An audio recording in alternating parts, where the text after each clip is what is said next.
Halo teman-teman, Assalamualaikum. Saya akan menjelaskan mengenai pelaksanaan wawasan Nusantara. 1. Pelaksanaan wawasan Nusantara dalam kehidupan berbangsa dan bernegara. Wawasan Nusantara sebagai satu kesatuan politik. Kepulauan Nusantara sebagai satu kesatuan politik mengandung arti bahwa kebudayaan wilayah nasional dengan segala isi dan kekayaannya merupakan satu kesatuan wilayah, wadah ruang hidup, kesatuan matra seluruh bangsa yang menjadi modal dari milik bersama bangsa Indonesia.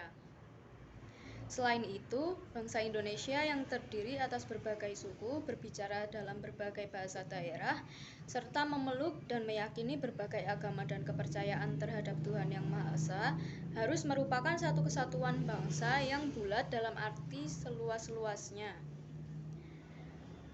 3. Satu kesatuan politik berarti bahwa Pancasila merupakan satu-satunya falsafah serta ideologi bangsa dan negara yang melandasi, membimbing, dan mengarahkan bangsa dalam mencapai tujuannya. Dalam bidang hukum pun dinyatakan bahwa seluruh Kepulauan Nusantara merupakan satu kesatuan hukum. Hanya ada satu hukum nasional yang mengabdi kepada kepentingan nasional. Yang B. Wawasan Nusantara sebagai satu kesatuan ekonomi. Kepulauan Nusantara sebagai satu kesatuan ekonomi memiliki arti bahwa kekayaan yang ada di wilayah Nusantara, baik potensial maupun efektif, merupakan milik bersama. Semua diperlukan untuk memenuhi kebutuhan hidup sehari-hari secara merata di seluruh wilayah tanah air. Selain itu, tingkat perkembangan ekonomi harus serasi dan seimbang di seluruh daerah tanpa meninggalkan ciri-ciri khas yang dimiliki oleh setiap daerah dalam pengembangan kehidupan ekonominya. Poin C. Wawasan Nusantara sebagai satu kesatuan sosial budaya. Kepulauan Nusantara sebagai satu kesatuan sosial budaya mengandung arti bahwa masyarakat Indonesia adalah satu. Peri kehidupan bangsa merupakan kehidupan yang serasi dengan adanya tingkat kemajuan masyarakat yang sama, merata, seimbang, dan selaras. Budaya bangsa Indonesia pada hakikatnya hanya satu. Corak ragam budaya yang ada menggambarkan kekayaan budaya bangsa yang ada menggambarkan kekayaan budaya yang menjadi modal dan landasan bagi pengembangan budaya bangsa. Hasilnya harus dapat dinikmati oleh seluruh bangsa Indonesia. Poin D. Wawasan Nusantara sebagai satu kesatuan pertahanan keamanan. Satu kesatuan pertahanan keamanan mempunyai arti bahwa setiap ancaman terhadap satu pulau atau satu daerah merupakan ancaman juga terhadap seluruh bangsa dan negara Indonesia. Setiap warga negara mempunyai hak dan kewajiban yang sama dalam rangka pembelaan negara dan bangsa. Sebagai negara kepulauan, laut di Indonesia mempunyai peranan yang sangat besar. Laut dan perairan yang ada di seluruh Indonesia tidak hanya sebagai jalur lalu lintas, jalur ekonomi, dan sumber devisa negara saja. Laut juga menjadi sarana armada laut di Indonesia dalam menjaga pertahanan dan keamanan wilayah bangsa dan negara Indonesia dari setiap ancaman yang datang dari negara lain.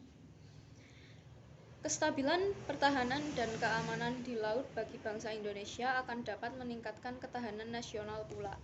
Selain itu, dengan meningkatkan ketahanan nasional, maka stabilitas nasional akan terjamin. Apabila stabilitas nasional terjamin, maka pembangunan dapat dilaksanakan tanpa adanya suatu hambatan atau kendala. Akibat lebih lanjut pembangunan dapat lebih meningkat dan berkembang terus sehingga bangsa Indonesia dapat meningkatkan pula kesejahteraan hidupnya. Yang kedua, tantangan pelaksanaan wawasan Nusantara. Dilihat dari berbagai aspek kehidupan, wawasan Nusantara memiliki berbagai tantangan sebagai berikut. A. Aspek ekonomi. Satu kesatuan ekonomi dengan berdasarkan atas asas usaha bersama dan asas kekeluargaan dalam satu sistem ekonomi kerakyatan. Perwujudan Kepulauan Nusantara sebagai satu kesatuan ekonomi yang meliputi 1. Kekayaan di wilayah Nusantara secara potensial dan efektif menjadi modal dan milik bersama bangsa Indonesia untuk memenuhi kebutuhan pembangunan bangsa secara merata. Yang kedua, tingkat perkembangan ekonomi harus seimbang dan serasi di seluruh daerah dalam wilayah Indonesia. Yang ketiga, kehidupan perekonomian di seluruh wilayah Nusantara diselenggarakan sebagai usaha bersama dengan asas kekeluargaan dalam sistem ekonomi kerakyatan untuk sebesar-besarnya bagi kemakmuran rakyat. Yang B, dalam aspek ideologi. Secara ideologi konstitusional, bangsa Indonesia berdasarkan pada nilai-nilai Pancasila dan UUD 1945 yang secara substansif atau isinya dapat memberi arah pandang kemajemukan bangsa Indonesia pada prinsip persatuan dan kesatuan bangsa. C. Pada aspek politik. Satu kesatuan politik dalam arti satu UUD dan politik pelaksanaannya serta satu ideologi dan identitas nasional. Perwujudan Kepulauan Nusantara sebagai satu kesatuan politik yang meliputi 1. Kebulatan wilayah dengan segala isinya merupakan modal dan milik bersama bangsa Indonesia. Yang kedua, keanekaragaman suku, budaya dan bahasa daerah serta agama yang dianutnya tetap dalam kesatuan bangsa Indonesia. Secara psikologis, bangsa Indonesia merasa satu persaudaraan, senasib dan seperjuangan, sebangsa dan setanah air dalam mencapai cita-cita bangsa. Pancasila merupakan dasar falsafah dan ideologi yang dapat mempersatukan bangsa Indonesia menuju tercapainya suatu cita-cita nasional. D. Pada aspek sosial budaya. Menurut sifat atau cara penyampaian yang dapat dilaksanakan adalah langsung yang terdiri dari ceramah, diskusi, dialog, tatap muka dan tidak langsung yang terdiri dari media elektronik dan media cetak. Yang kedua, menurut metode penyampaian yang berupa keteladanan melalui metode penularan, keteladanan dalam sikap perilaku kehidupan sehari-hari pada lingkungannya, terutama dalam memberikan contoh-contoh berpikir, bersikap, dan bertindak mementingkan bangsa dan negara di atas kepentingan pribadi atau golongan sehingga timbul semangat kebangsaan yang selalu cinta tanah air. Yang ketiga, edukasi yakni melalui metode pendekatan formal dan informal.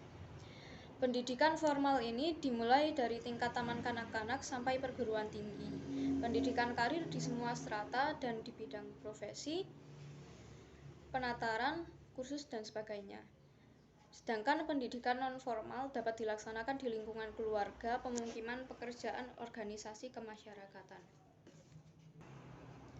Komunikasi. Tujuan yang ingin dicapai dari sosialisasi wawasan Nusantara melalui metode komunikasi adalah tercapainya hubungan komunikatif secara baik yang akan mampu menciptakan iklim saling menghargai, menghormati, mawas diri, dan tenggang rasa sehingga terciptanya kesatuan bahasa dan tujuan tentang wawasan Nusantara. Yang terakhir ada integrasi. Tujuan yang ingin dicapai dari permasyarakatan atau sosialisasi wawasan Nusantara melalui metode ini adalah terjalinnya pemahaman tentang wawasan Nusantara akan membatasi sumber konflik di dalam tubuh bangsa Indonesia baik saat ini maupun di masa yang akan mendatang. Dalam aspek sosial budaya tersebut tadi, itulah 5 cara pemasyarakatan wawasan Nusantara untuk mempercepat tercapainya tujuan wawasan Nusantara di samping implementasi seperti yang telah disebutkan tadi di atas. Dalam aspek pertahanan keamanan, Wawasan Nasional Bangsa Indonesia adalah wawasan Nusantara yang merupakan pedoman bagi proses pembangunan nasional menuju tujuan nasional. Sedangkan ketahanan nasional merupakan kondisi yang harus diwujudkan agar proses pencapaian tujuan nasional tersebut dapat berjalan dengan sukses. Solusi dalam implementasi wawasan Nusantara tercermin pada pola pikir, pola sikap, dan tindakan yang mendahulukan kepentingan negara dari kepentingan pribadi atau kelompok. A. Politik menciptakan iklim penyelenggara negara yang sehat dan dinamis serta mewujudkan pemerintahan yang kuat, aspiratif, dan dapat dipercaya. Yang B. Ekonomi menciptakan tatanan ekonomi yang benar-benar menjamin pemenuhan dan peningkatan kesejahteraan kemakmuran rakyat yang adil. C. Sosial budaya menciptakan sikap batiniah dan lahiriah yang mengakui, menerima, dan menghormati segala bentuk perbedaan sebagai kenyataan yang hidup di sekitarnya dan merupakan karunia Sang Pencipta. D. Pertahanan keamanan menumbuhkan kesadaran cinta tanah air dan membentuk sikap bela negara pada setiap warga negara Indonesia. Selain itu, dilihat dari faktor lain, tantangan dalam pelaksanaan wawasan Nusantara mencakup tantangan internal dan eksternal. Dalam tantangan internal, terdapat 4 poin. Yang pertama, keragaman masyarakat Indonesia. Yang kedua, kesenjangan sosial dan ekonomi masyarakat. Yang ketiga, meningkatnya paham etnosentrisme dan radikalisme. Yang keempat, munculnya gerakan separatisme. Pada tantangan eksternal juga memiliki 4 poin, yaitu globalisasi, penagaran wilayah, campur tangan asing, serta munculnya jaringan narkoba internasional. Yang ketiga, berpartisipasi dalam menjaga keutuhan NKRI. Menjaga keutuhan dan kedaulatan NKRI bukanlah hanya merupakan tugas TNI, merupakan tugas seluruh warga negara Indonesia. Beberapa contoh partisipasi warga negara dalam menjaga keutuhan NKRI antara lain seperti di bawah ini. A. Di lingkungan keluarga. Berawal dari lingkungan keluarga, kita bisa menjaga keutuhan NKRI dengan menjunjung tinggi tata krama. Di lingkungan sekolah, sebagai pelajar, hal yang sangat bisa kita lakukan adalah dengan mengikuti organisasi sekolah atau kegiatan ekstrakurikuler. Turut serta dalam PMR dan Pramuka menumbuhkan semangat bela negara yang tinggi untuk menjaga keutuhan bangsa dan negara. Selain itu, pelajar juga mengembangkan bakatnya dalam bidang non-akademis seperti olahraga dan kesenian. Pengakuan dan penghargaan dari negara lain akan meningkatkan eksistensi negara di mata dunia. Di lingkungan masyarakat, salah satu unsur dalam menjaga keutuhan NKRI adalah rela berkorban. Apabila mempunyai wilayah yang mengalami bencana, kita bisa memberikan bantuan dengan apa yang kita punya dan kita mampu. Bantuan yang bisa diberikan berupa sumbangan uang, sumbangan pakaian, makanan, tenaga, atau penggalangan dana untuk kita yang tidak bisa memberikan apapun. Di lingkungan bangsa dan negara, yang pertama, kita tidak boleh menyinggung agama lain yang akan menjadi masalah negara. Yang perlu kita lakukan sebagai warga negara yaitu menghargai orang yang berbeda agama. Kita juga tidak bisa menghindari orang yang memiliki keyakinan berbeda. Sebaliknya, kita harus hidup berdampingan dengan mereka. Kasus yang marak sekarang adalah terjadinya penyebaran hoax. Berita bohong ini dapat membuat orang yang tidak salah menjadi salah. Hoax juga bisa membuat panik masyarakat. Sebagai warga negara, yang perlu dilakukan adalah menghentikan penyebaran hoax, mencari sumber yang jelas atas berita yang muncul, memfilter berita yang akan kita sebarkan, dan melaporkan kepada pemerintah ketika terdapat berita hoax melalui saluran yang tersedia. Yang kelima, cinta tanah air adalah usaha untuk menjaga keutuhan NKRI.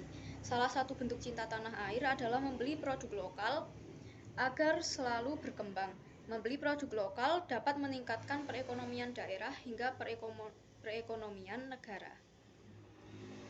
Semakin cinta terhadap produk lokal, maka akan memutus rantai monopoli sistem ekonomi yang dilakukan negara lain di Indonesia.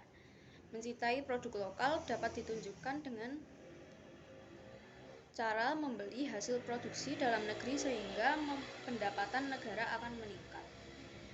Sikap yang dapat menjadi ancaman bagi keutuhan NKRI adalah etnosentrisme, di mana masyarakat merasa kelompoknya lebih sempurna dan unggul daripada kelompok lain. Mereka memandang rendah golongan masyarakat yang lain.